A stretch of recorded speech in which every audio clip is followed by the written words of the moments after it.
Let's design a brand new Pokemon type. That's right, the Pokemon franchise is currently working with an 18-type system, one that people generally seem to be pretty happy about. There's enough types to reflect the diversity of Pokemon species, their inspirations and their powers, and they balance each other out pretty well. But what if there was just one more type? A hypothetical 19th one that could be brought into future games to make things even better. That's our goal today. I'll be introducing this type from those two perspectives, in-universe reasoning as well as competitive balance. However, I'm also introducing this new type as a main feature of my very own Pokemon game. If you're new here, I'm in the process of designing Pokémon Carbon and Silicon, my fan-made Pokemon game set in the Orova Region, heavily inspired by California.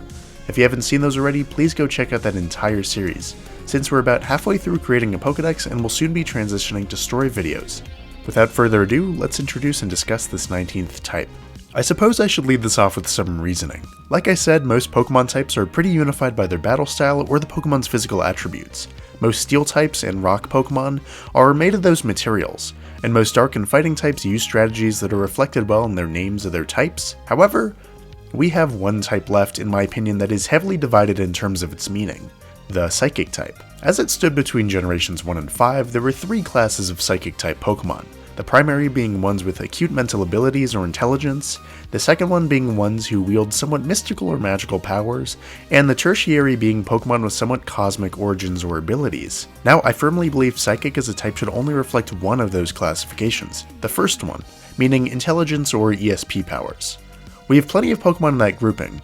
Luckily, Pokemon cleaned up the Psychic type a bit in Generation 6 when they introduced the Fairy type, retyping some of these old Psychic types as Fairy to reflect their emphasis on magical or folklore powers more so than intelligence, alongside introducing new Pokemon that probably would have gotten Psychic type as one of its typing somewhat unfittingly had Fairy not been created. So my proposal is to make yet another type, with that tertiary group of Psychic types, and by extension Fairy types, providing the basis. Officially introducing the Cosmic type. This is my proposal for a type that exists to serve the types of Pokemon that I just mentioned. So first, why don't we go ahead and meet the specific Pokemon that should be retyped as Cosmic, then I'll dive into how it matches up with other Pokemon types. And then, if you're following the Orova Region series, I'll finally unveil 2 new Pokemon who will fall under this typing in my series and will play huge roles in those games' plots. So firstly, here are the Pokemon who would become pure retypes as Cosmic, meaning their pre-existing monotype will be replaced by a Cosmic one. In all of these cases, these Pokemon were just pure Psychic, and I think Cosmic would fit them way better. And here are the primary retypings, meaning Cosmic becomes their new first typing listed with one of their other pre-existing ones added on. So the Clefairy would become Cosmic Fairy, the Algium line would become Cosmic Psychic, Solgaleo would become Cosmic Steel, and Lunala would become Cosmic Ghost. Finally, here are the secondary retypings, meaning these Pokemon keep one of their primary types while Cosmic is added on as a secondary element. I won't go into specifics for each one, but for every single one with a Psychic type, it's now replaced by Cosmic. So Starmie becomes Water Cosmic, whereas Solrock and Lunatone both become Rock Cosmic. So just to sum up all the retypings and their rationale, the Pokemon that needed the most kind of fell into these 3 categories. Firstly, we are the ones who come from deep space or other dimensions. On Earth, their bodies and the cosmic energy they carry becomes a major part of how they react to our world and its native Pokemon. Secondly, we have those who may originate from Earth but are stated to have the ability to interact with other planets or dimensions, such as Starmie's glowing core acting as a communication device, Dusknoir's ability to receive messages from the spirit world, or Hoopa's ability to cast rings as portals to alternate dimensions. Thirdly, we have those who simply live in space, even if they originate from Earth just like any other Pokemon. The fact that they spend so much time in a cosmic environment grants them this typing, because their anatomies and their battle styles adapt to the cosmic environment, the same way a lot of other Pokemon typings are dictated by their own environments, like fire types often being found in volcanoes, or water types often being found under the sea. Now that you know a few dozen of your favorite Pokemon I'd give the Cosmic type to, why don't we explore how this typing interacts with others in battle? A fair warning that this video is much more oriented towards the world building potential of the Cosmic type and new Pokemon, rather than competitive play, which I'm not super familiar with, but I did try and give strengths and weaknesses that work to balance out Pokemon. Cosmic type moves would have 3 advantages offensively. Fairy, because this type needed to be nerfed, and also because raw cosmic energy would trump more contained Earth pixie magic. kinda like how Psychic beats fighting just because of the advantage in that fighting style. Fire, because the vacuum of outer space contains no oxygen, and can thus extinguish any flame instantly. And Steel, again to nerf that type, because the harsh elements of outer space, with temperature, pressure, space debris, it would all be super tough on man-made equipment and it could crush or dent metal easily. Now Cosmic type Pokemon would be immune to fire moves entirely, for the massive disadvantages of fire in space as I mentioned. It's also a unique immunity that we don't see anywhere else in the game. Cosmic would also resist fairy moves as a nerf to fairy, and for the reasons I discussed. Along with water, since the anti-gravity nature of outer space would turn powerful blasts of water into suspended droplets. Now for the disadvantages. Cosmic would be weak against both ice and poison, two types that I think needed massive buffs. In universe, ice would be because, metaphorically, it represents the decay and the death of stars and supernovas, and along with the general idea that cold, slow-moving particles could result in the death of the expanding universe. Poison would be because in a lot of fictional media, germs originating on Earth can destroy foreign invaders. For these reasons, Cosmic type moves would also be resisted by these two types, plus Psychic, which I think would be good because advanced mental strength would be able to resist the chaos of cosmic energy, showing how these types aren't necessarily more powerful than each other, but they do have their unique advantages over one another. I also feel like Psychic might need another resistance, but let me know if you disagree, because again, I don't know competitive and I don't feel super confident about this one. And there you have it. We've met some retyped Pokemon along with some proposed strengths and weaknesses of this type.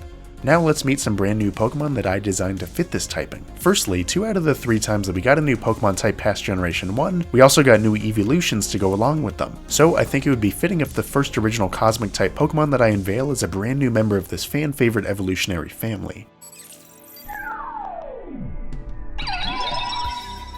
Introducing Xeneon, the Cosmic Dust Pokemon.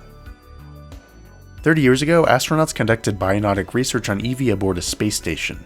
After several days, Eevee's unstable genetic makeup made it evolve. Xeneon's body has a composition similar to the vacuum of outer space. It can alter its cellular composition's density and temperature at will to phase through solid objects, such as the wall of a spacecraft. Due to this and its natural curiosity, it's the ideal partner of any space researcher.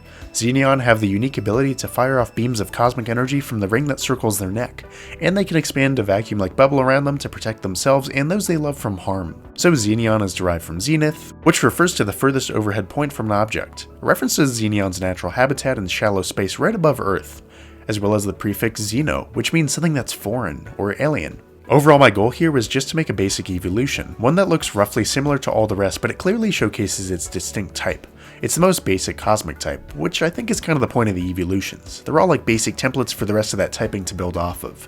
This Pokemon in my region would be fairly unknown and powerful from the perspective of the average person, but they're well liked among the scientific community and advanced trainers in Orova. As we're getting closer to the story video, I'll also tell you now that the champion of the Orova region will have a Xeneon on their team. Oh yeah, and the evolution method for Xeneon would be pretty standard.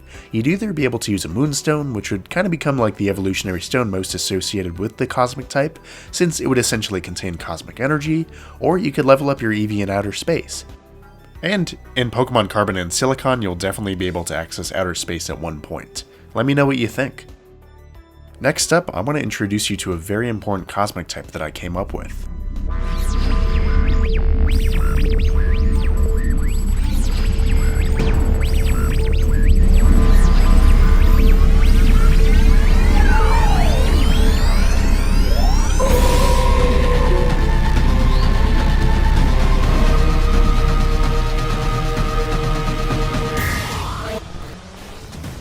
Several years ago, Orovian authorities discovered this visitor from deep space wreaking havoc on satellite equipment. Their sightings have increased in recent years. It's unknown whether Astronoid is a parasitic being inhabiting its rocky body, or if it's made of the rock itself. Scientists have been unable to study it due to its violent nature. They're highly volatile beings who soar through outer space using the velocities generated through planetary orbits. When in orbit, they seek to strengthen their bodies by collecting debris, and they'll destroy anyone who gets in their way. They also have a strange psychokinetic ability to phase through different conditions when enraged, drastically altering their orbit velocities, temperatures, and even physical compositions. This is one of the most dangerous and aggressive Pokemon introduced to date. Astronoid contain insane amounts of cosmic energy, as much as a Pokemon like Deoxys. So as you can see, they're dangerous to even be near, since their appearances often spell doom for spacecrafts and their computer systems. Of course, if an Astronoid spots you, they're very hard to beat in their own element of outer space. What's more, these highly adaptable Pokemon would be able to morph into 2 alternate variants for a total of 3 forms, all taking inspiration from various natural satellites in outer space. You just encountered Astronoid in standard asteroid form, so let's take a look at its meteor form. When enraged, Astronoid can warm its core to incredibly high temperatures, superheating its body to molten rock. These forms of Astronoid are extremely hot and can melt spacecraft simply by passing by them at close enough distances. These forms have been observed crashing down into planetary bodies, burning up in the atmosphere on their descent and causing damage from the heat and a large burst of sound. On planetary bodies with oxygen, they can open up their chest plate to spew out fiery bursts as well as molten liquid as a defense mechanism. Finally, Astronoid can morph into its 3rd form, the Comet form. Astronoid can transform into this icy variant when in a state of deep mental focus. They're hypothesized to turn into this form when traveling long distances across the galaxy, like a natural version of cryostasis, thus rendering them biologically immortal. However, when faced in combat, they pose an immense threat. They have the ability to freeze virtually anything around them simply by touching it. Despite their fragile appearances, they can also crash down into planets and leave massive impacts from the sheer hardness of their crystalline bodies. So while the standard rock cosmic form of Astronoid would be its natural form and the one you encounter in the wild, its 2 alternate forms could be accessed with items. I'm thinking the icy debris to turn it into comet form, and the molten debris to turn it into meteor form, both found in-game at some point. The current form of Astronoid would not only impact its typing, but also the effect of its signature move, Satellite Strike, which would be a cosmic type move dealing massive physical damage with the chance of a status condition occurring depending on Astronoid's state. In the standard asteroid form, it would have a chance of causing a meteor shower and dealing 3 turns of damage on the target like a weather condition. In comet form, it would have a chance of freezing the target, and in meteor form, it would have a chance of burning the target. So that would be Astronoid, one of Orova's most fearsome Pokemon and a very powerful cosmic type. Let me know what you think of this Pokemon, who will be heavily featured in the postgame of Carbon and Silicon. Also, let me know what you thought of Xenion, and the cosmic type as a whole. It's always been a goal of mine to create a Pokemon type, and it was a blast to unveil this one to all of you. One that I think could actually remedy the lore of a few Pokemon, along with a few needed competitive balances. If you're interested in more videos like this one, I have plenty of videos where I discuss Pokemon lore and game design on this channel. I also have the entire Orova Region playlist linked right down below, so if you're new, check that out. Also, if you want to send me fan art, talk with other members of the community, or see the full Orova Region Pokedex so far, please check out the Tam Valley Discord, also linked below. Thanks for watching, and I'll see you next time for more content.